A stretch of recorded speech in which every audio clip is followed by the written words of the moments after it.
Hey guys, it's JamesGames here, and once again I'm bringing you another Siege video. This time I'm going to show you how I play Jäger.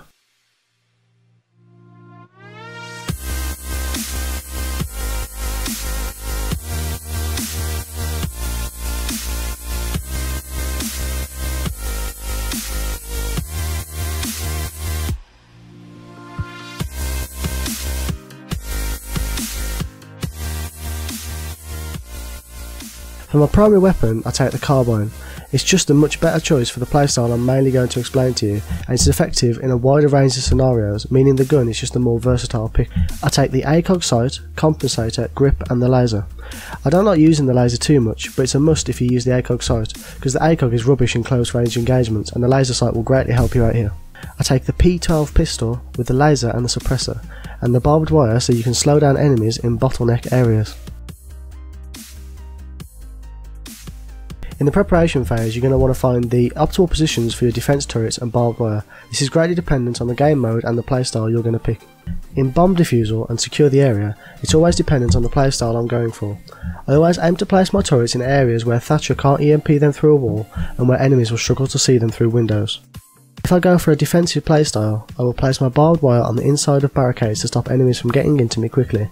If I go for more of a roamer playstyle, I'll place the barbed wire on the outside of the barricades and try to flank around clutch points and catch enemies off guard. At the end of each preparation phase, I try to get up as high in the building as possible and get a line of sight on where the enemy may spawn.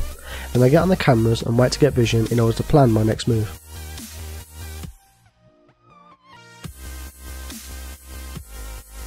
If the enemy spawns in a location I'm expecting, I tear down or knock a hole in the barricade and lay down some fire on the enemy where they spawn. Don't attempt this unless you have a vision on the enemy, as you're engaging on a potential 5-on-1 gunfight, so you need the element of surprise on your side. Sometimes you can pop outside of the building, but try not to be detected for too long, as this will put you at a massive disadvantage. If you can't kill anyone, don't get greedy, retreat and plan your next move. If you already have one or two teammates planning to roam on your team, then retreat back to the objective and provide support from there. If not, have some fun and silently roam around the building and catch a few enemies off guard, thinning them out by the time they eventually reach the objective. When roaming, I tend to play very aggressively. Tearing down barricades and running at enemies pays off if you can catch them off guard and get a few easy kills. If your aiming is so bad you can't hit the broadside of a barn door, then sit back and play a bit more defensive and use your ACOG sight to your advantage and pick people off from long range engagements.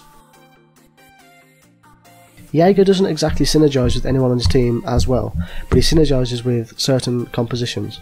If your team likes to barricade themselves up in the objective and wait for the enemy to come to them, with teammates like Castle, Rook and Doc, then your turrets can save lots and lots of lives. Watch out when facing Ash and Glaz, as they will beat you in about 80% of long range engagements, so be careful and pick and choose your fights carefully in order to get the most out of Jäger. As always, thank you so much for watching guys. I'm thinking about covering Thatcher for my next video, but if you have any other preference for the next attacker, please don't hesitate to get in touch in the comments below.